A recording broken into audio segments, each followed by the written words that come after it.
Hello, I'm going to show you how to create categories for your posts. As you can see, every post has its own categories, and we want to create a new category. We have to go here and click in categories.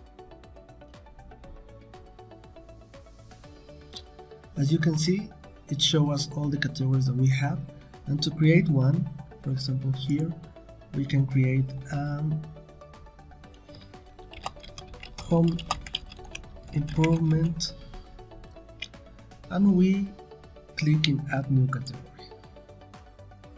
As you can see, the new category has already been added.